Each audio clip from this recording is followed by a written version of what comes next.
22 अप्रैल 2025। जम्मू कश्मीर का पहलगाम। वादियों में खिली धूप थी, हवा में ठंडक थी और पर्यटकों के चेहरों पर मुस्कान।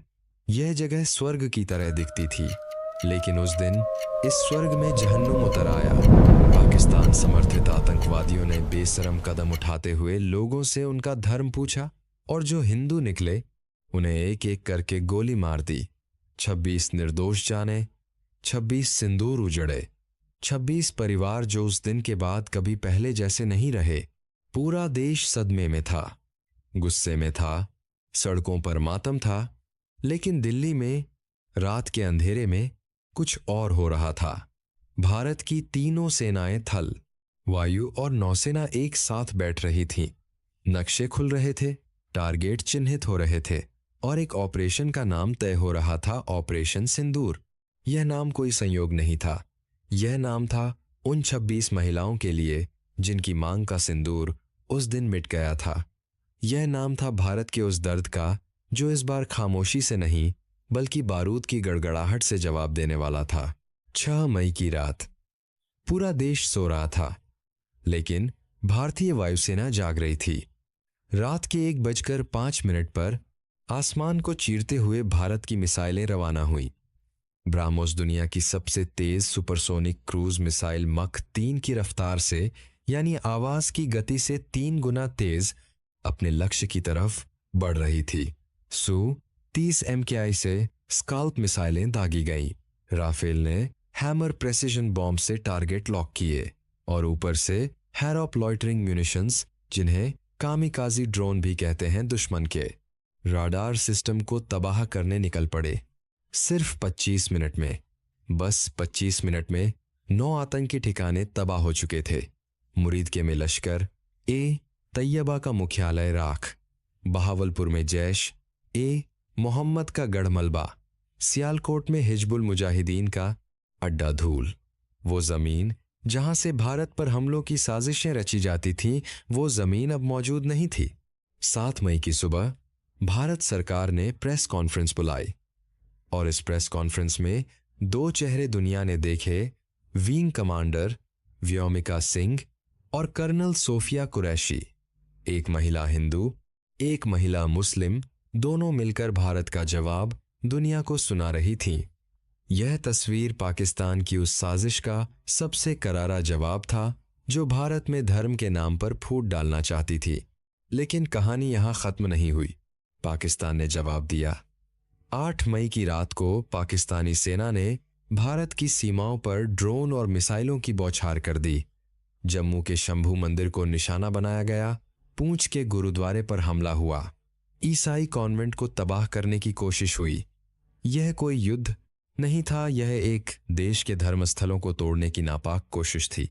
लेकिन पाकिस्तान भूल गया था भारत अब वो भारत नहीं था।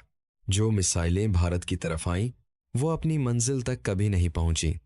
भारत का S-400 सुदर्शन चक्र, रूस से लिया गया वो हथियार जिसे नाटो देश भी डर की नजर से देखते हैं, आसमान में कवच बनकर खड़ा था। 400 किलोमीटर तक की रेंज, 400 किलोमीटर तक की इंटरसेप्शन क्षमता। पाकिस्तान का एक भी ड्रोन, एक भी मिसाइल भारतीय जमीन पर नहीं गिरी। S-400 ने पाकिस्तान के एक AEW-C एयरक्राफ्ट को 314 किलोमीटर की दूरी से मार गिराया। यह दुनिया का अब तक का सबसे लंबी रेंज का सरफेस टू एयर मिसाइल किल था। और जब पाकिस्तान ने हमला किया तो भारत ने सिर्फ रोका नहीं बल्कि और मारा। 9 और 10 मई को भारत की वायुसेना ने निर्णायक प्रहार किए। पाकिस्तान के एयरबेस, उसके एयर डिफेंस सिस्टम्स, उसके कमांड एंड कंट्रोल सेंटर्स और रेडार इंस्टॉलेशन, सब पर ब्राह्मोस, स्काल्प PG और रैम्पेज मिसाइलें बरसीं। पाकिस्तान के F-16 और JF-17 लड़ाकू विमान आसमान में ही ढेर हो गए। पाकिस्तान के पास जो चीनी PL-15 मिसाइल थी वो बेकार साबित हुई और एक इंटैक्ट यानी बिना फटे मिसाइल भारत के हाथ लगी, जो पूरी दुनिया के लिए एक खुफिया खजाना बन गई। 88 घंटे, बस 88 घंटे में भारत ने पाकिस्तान को घुटनों पर ला दिया। 10 मई 2025 शाम 5 बजे पाकिस्तान के डीजीएमओ ने भारत के डीजीएमओ को फोन किया। आवाज में वो ताकत नहीं थी जो कुछ दिन पहले थी। संदेश साफ था, युद्ध विराम। भारत ने शर्तें मानी, लेकिन अपनी शर्तों पर।